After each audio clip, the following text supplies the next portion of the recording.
NCERT exercise 2.1 का first question. एक ही question है, 6 पार्ट से देखते हैं।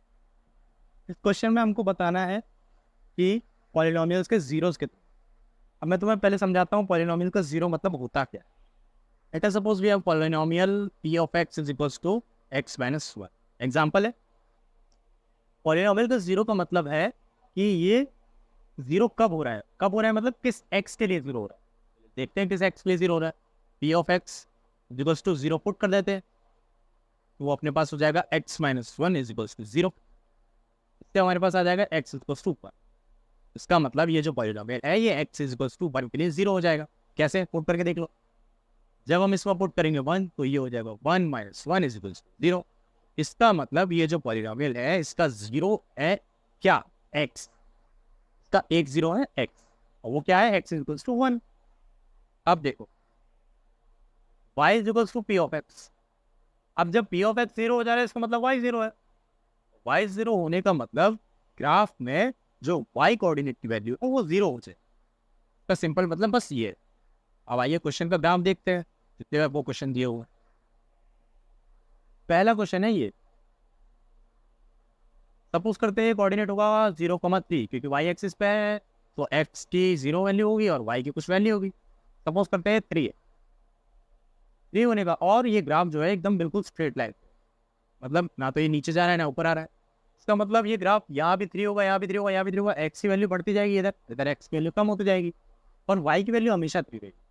इसका मतलब y कभी जीरो होगा ही, y जीरो होगा नहीं। इसका मतलब है कि इस पॉलिनोमियल का जीरो कुछ है ही नहीं। क्यों? क्योंकि इसके y की वैल्यू कभी जीरो हुई ही। अगला क्वेश्चन देखते हैं।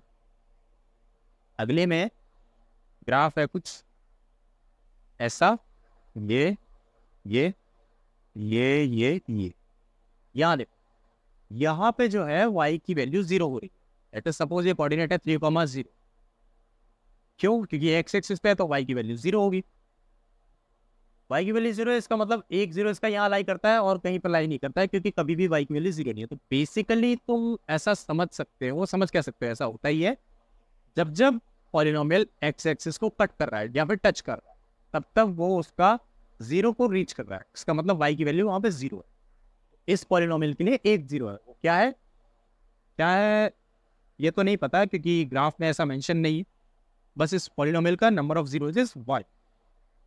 ग्राफ में कोऑर्डिनेट मेंशन नहीं है तो अपन नहीं निकाल सकते कि जीरो क्या है। बस अपन बता सकते हैं कि इसका एक जीरो है। क्यों? क्योंकि ये एक बार x एक्सिस को कट कर रहा है। अगला ग्राफ देखते हैं। अगला ग्राफ है ये ये ये ये ये देखो, ये y एक्सिस, ये x एक्सिस, और ये कितनी बार कट कर रहा है, 1 2 3। तो इस पॉलिनोमियल के 3 जीरोस हो जाएंगे, एक यहाँ एक यहाँ एक यहाँ। अपने को नंबर ऑफ जीरोस बताने हैं तो इसके हो गए 3 जीरोस। 3 बार y एक्सिस को कट किया, नो x एक्सिस को कट किया, मतलब 3 बार y जीरो हुआ।